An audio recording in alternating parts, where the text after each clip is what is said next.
Bienvenue pour vivre ces temps de parole de la vie éternelle avec Marc Joseph.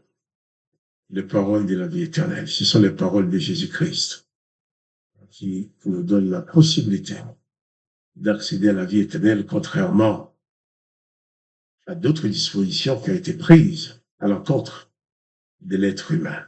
Aujourd'hui, nous sommes le 28 septembre 2024. Et là, par la grâce de Dieu, je suis encore là pour te dire que ce jour du 28 septembre 2024 est pour toi un jour de grâce, un jour de bénédiction.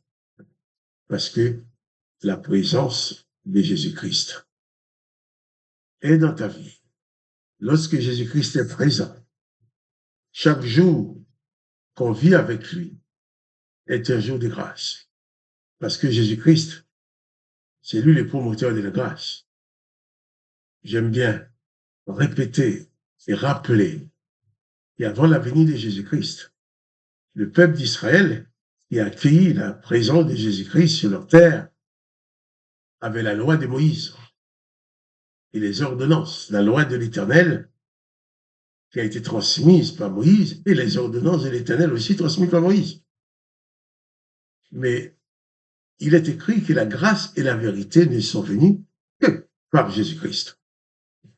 Donc Jésus-Christ nous apporte la vérité sur notre situation, sur ce qu'on est, la vérité sur l'état de nos âmes, la vérité sur toutes les condamnations qui pesaient sur nos têtes. Il nous apporte aussi la vérité sur l'amour de Dieu, son Père, qui a tellement aimé le monde qu'il a envoyé Jésus lui-même, son Fils unique, pour nous apporter la révélation de son existence et nous donner la possibilité de croire en lui et d'accéder ainsi à la vie éternelle. Jésus-Christ va dire qu'à Dieu le Père a tellement aimé le monde qu'il a donné son Fils unique, afin que quiconque croit en lui ne périsse point, mais qu'il ait la vie éternelle. L'être humain était condamné à périr sans aucune espérance d'éternité. Mais Jésus-Christ est venu. Et il a accompli la mission que le Père lui a confiée, de nous donner la possibilité de devenir fils et filles de son Père. Et c'est lui qui nous apporte les paroles de la vie éternelle. Et c'est le Seigneur Jésus qui te dit à toi et à moi, il te dit à toi, je suis avec toi tous les jours jusqu'à la fin du monde. Et c'est cette bonne nouvelle que je suis venu t'apporter. C'est cette bonne nouvelle que je vais annoncer toute ma vie, que Jésus-Christ est avec toi tous les jours jusqu'à la fin du monde. Et Jésus-Christ dit, quiconque croit en lui ne mourra point. Il dit, quiconque croit en lui vivra même s'il meurt. Parce que Jésus-Christ est venu au nom de son Père pour ouvrir aux humains que nous sommes les portes de la vie éternelle. Il dit, celui qui croit en lui vivra éternellement, contrairement à toutes les condamnations qui ont été établies sur l'humanité. Et je vais prendre le temps de te dire que Jésus-Christ, le Sauveur, a décidé d'être avec toi, décidé de t'accompagner. Il dit même qu'il est avec toi tous les jours jusqu'à la fin du monde. Quels que soient les événements que tu as à vivre, réalise, je répète encore ça, réalise la réalité de la présence de Jésus-Christ dans ta vie. Réalise la présence de Jésus-Christ dans ta vie. Réalise la permanence de cette bienfaisante présence de Jésus-Christ qui est dans ta vie pour t'aider à traverser les moments difficiles, pour t'aider à vaincre l'adversité, pour t'aider à garder le moral, à rester quand même fort, malgré tout. Il est là pour faire en sorte que la tempête ne renverse pas ta barque. Seulement, prends conscience que tu as besoin de Jésus-Christ dans ta vie.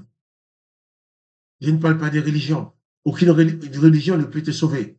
Mais seul Jésus-Christ te donne le salut. Alors, confie-toi en Jésus-Christ. Et plus de panique, plus de peur.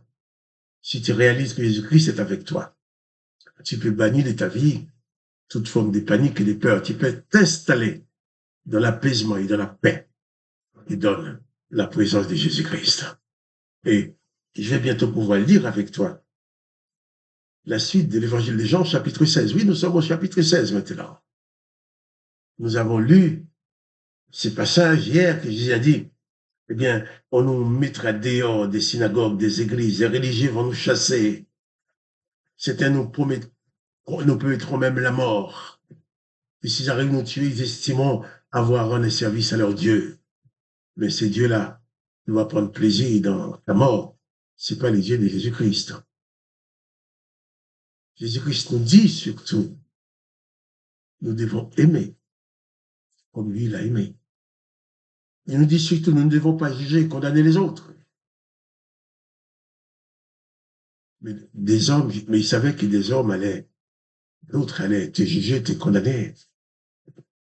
Parce que tu ne veux pas vivre comme eux, tu ne veux pas faire comme eux.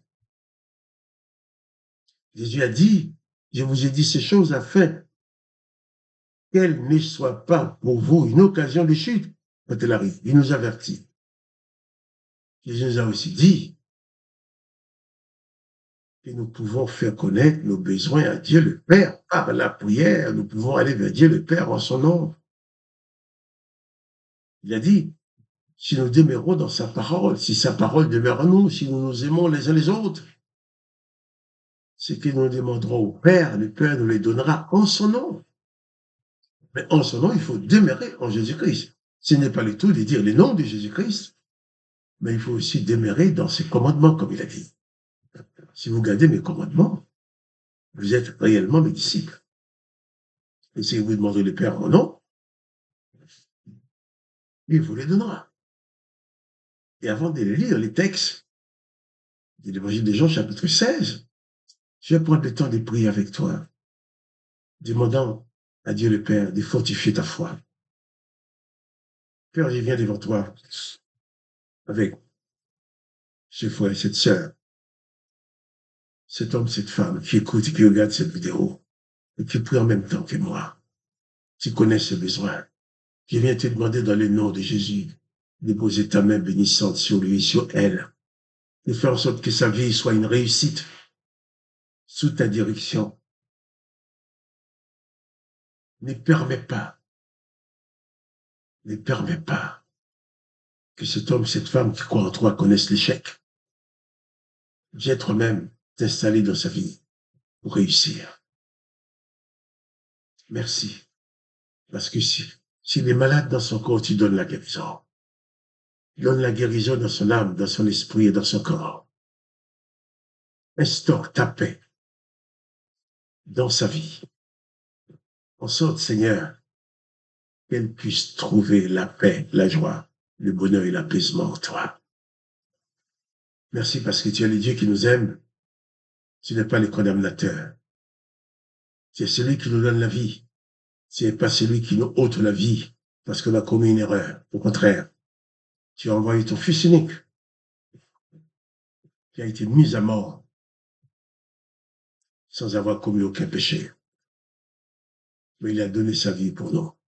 Et c'est en son nom, au nom de Jésus-Christ, que je te présente cette prière, que je te demande de bien vouloir exaucer pour chacun de mes bien-aimés. Je te remercie, Papa, dans le nom du Seigneur Jésus-Christ. Amen. Je vais tout de suite continuer la lecture de l'évangile de Jean, chapitre 16. Nous avons vu comment Jésus a dit, mais que certaines personnes essaieront même de nous faire mourir pour rendre culte à leur Dieu. Jésus a dit, ils agiront ainsi parce qu'ils n'ont connu ni le Père, ni moi. Tous ces gens qui vont essayer de te combattre sans cause, qui vont essayer de te faire du mal sans aucune raison, qui vont se mettre en opposition à toi sans aucune raison, ils feront tout ça parce qu'ils n'ont connu ni le Père, ni le Fils. Ils n'ont rien connu de tout ça. Ils n'ont rien connu de la personne de Jésus-Christ, la personne du Père. Car s'ils avaient connu le Père, ils n'auraient pas cherché à te persécuter parce que tu es au service du Père. Comme je dis hier, ce sont des puissances démoniaques, des puissances sataniques. Ils s'emparent de ces gens-là, qui les utilisent pour te persécuter. Parce que tu as Jésus-Christ dans ta vie. Quand Jésus-Christ est dans ta vie, les diables n'ont aucun pouvoir sur toi. Mais seulement par ses ruses, il va utiliser d'autres hommes, d'autres femmes pour s'opposer à toi, pour te faire du mal. Et comme tu veux suivre Jésus-Christ, on te chassera même des églises, des synagogues. Parce que ces religions-là ne fonctionnent pas forcément avec Jésus. Ils prononcent le nom de Jésus, mais ils suivent d'autres modèles, d'autres prophètes que Jésus. Et en ce moment-là, quand toi tu dis que tu veux suivre uniquement les paroles de Jésus-Christ, tu deviens un élément gênant. Ils vont te chasser. Mais ils le font parce qu'ils n'ont connu ni le Père, ni le Fils. Ton devoir, à toi, c'est de prier le Père de se révéler à eux. Car ces gens qui se comportent de la sorte, ils ont aussi besoin d'être sauvés. Oh, Jésus est venu pour sauver l'humanité. Tu dois les aimer. Tu dois prier pour eux. Tu dois les bénir, jamais les maudire. Et si tu les maudis, c'est que tu n'es pas en Jésus-Christ. Puisque Jésus-Christ ne maudit personne. Il te demande plutôt de bénir. Il dit, eh bien, ils agiront ainsi parce qu'ils n'ont connu ni le Père, ni moi. S'ils avaient connu Jésus, ils n'auraient pas agi ainsi. Alors ta mission, ma mission, c'est de leur parler de Jésus. Ah, mais quand on leur parle de Jésus, ils peuvent être très fâchés. Nous devons leur en parler quand même s'ils ne sont pas contents, même s'ils veulent nous maltraiter. Parlons de Jésus. C'est notre mission. Et Jésus-Christ dit, le disciple accompli sera comme son maître. Il dit, comme on l'a persécuté, on va nous persécuter pareil. Mais c'est pas pour autant que nous devons cesser d'annoncer les paroles de la vie éternelle. Que le nom de Dieu le Père soit glorifié. Que le nom de Jésus-Christ soit glorifié. Que toi, tu sois pleinement béni par la présence de Jésus-Christ dans ma vie, dans ta vie. Il est dans ma vie aussi. Mais quant à moi, Marc-Joseph, je te dis vraiment pas de panique, pas de peur, plus de déprime. Réalise seulement que Jésus-Christ est en permanence présent dans ta vie. Que le nom de Dieu le Père soit glorifié.